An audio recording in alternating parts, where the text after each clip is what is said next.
In today's video, I'm going to talk about the list of documents needed if you have plans to study abroad. Remember, this list is not exhaustive. Some countries require certain documents, others don't. Some programs require certain documents, others don't. But if you have plans of studying abroad, I would advise you get all these documents. Why? Because it broadens the opportunities available for you. If this country requires this, you already have this document. If this program requires this, you already have this document.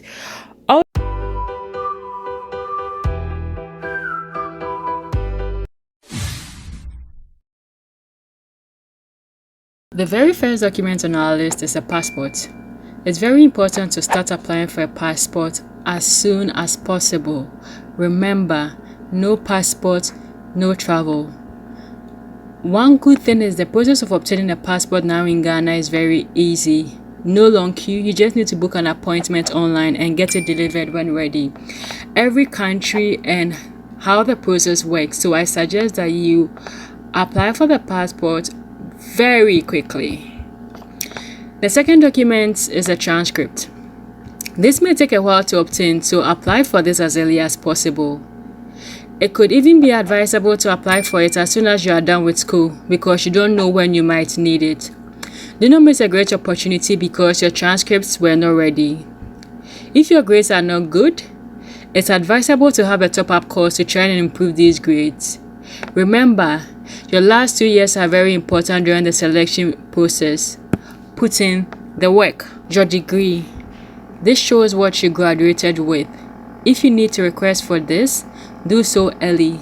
So this is the document that says like maybe you graduated with a first class or a second class upper or whatever you graduated with, as well as the date you graduated on. Fourth document. This is a letter of motivation or a statement of purpose.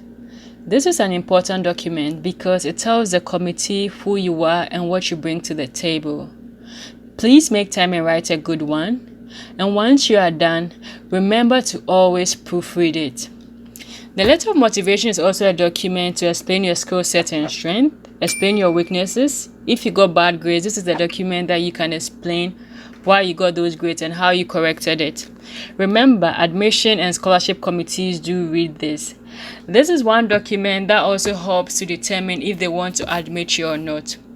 Remember this too, it's not every school that requires a letter of motivation or a statement of purpose, as I've come to learn, but I do suggest you write this document. It gives you a fair idea of what you are looking forward in grad school and helps you to also outline your strengths and weaknesses. So whenever you need it, you know where to look for it from.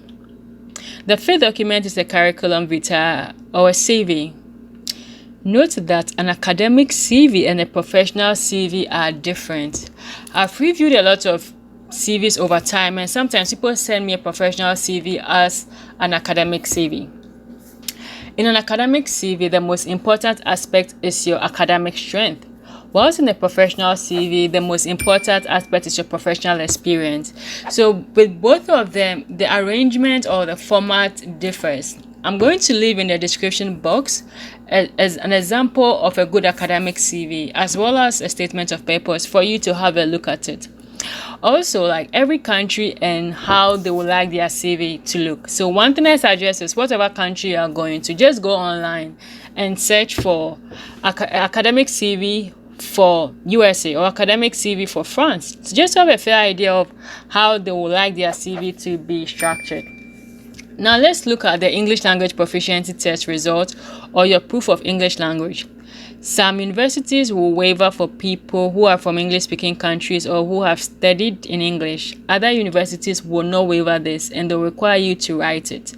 Some universities will also require you to just send them a letter to prove that you spoke English.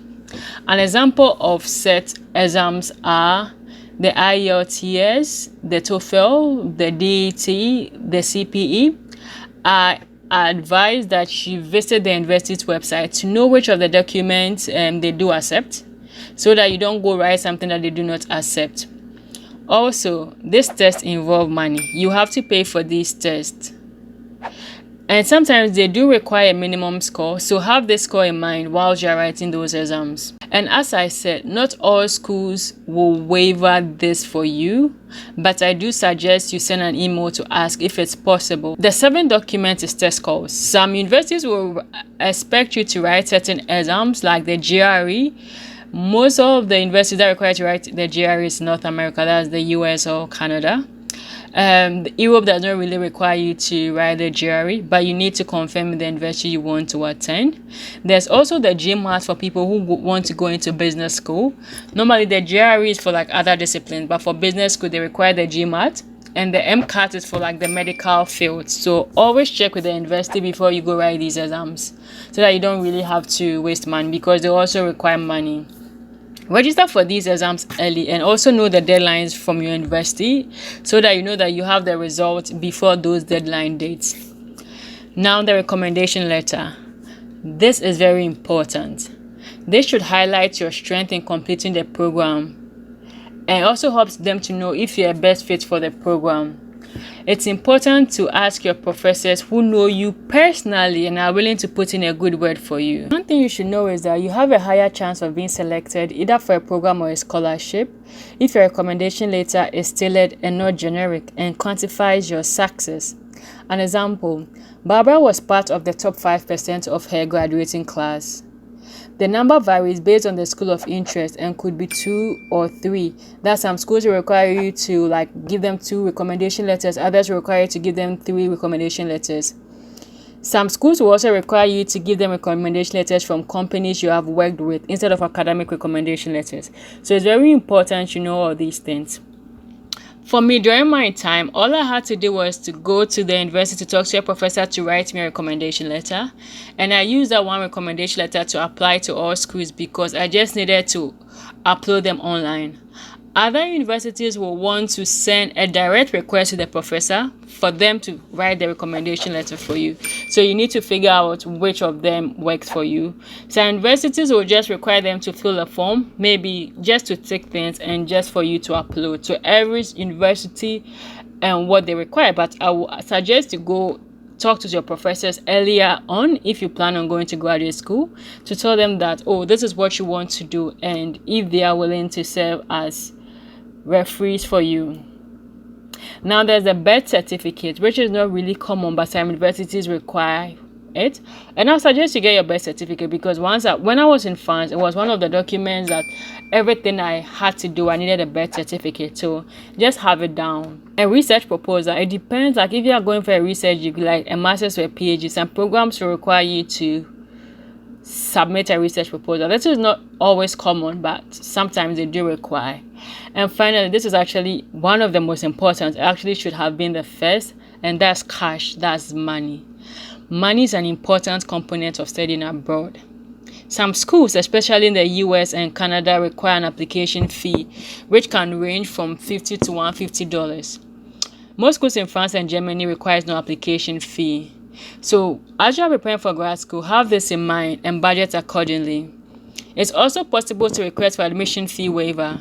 Just email the university and request for this. Tell them that from where you are coming from, this money is too much and you can't pay. Is it possible for them to give you a waiver? Some universities do, so I would suggest you do this. And finally, what documents do you have already on your checklist? What documents do you need? And if you've already applied, what are some of the documents they requested for? And what are those documents that are not on the list? I would like to know this, so leave it in the comment section. If this video was helpful, please hit the like button and share with your network. If you've not already subscribed to my channel, do so because it helps YouTube share my content to a wide range of people who might find this content useful. Thank you until you hear from me again. Bye.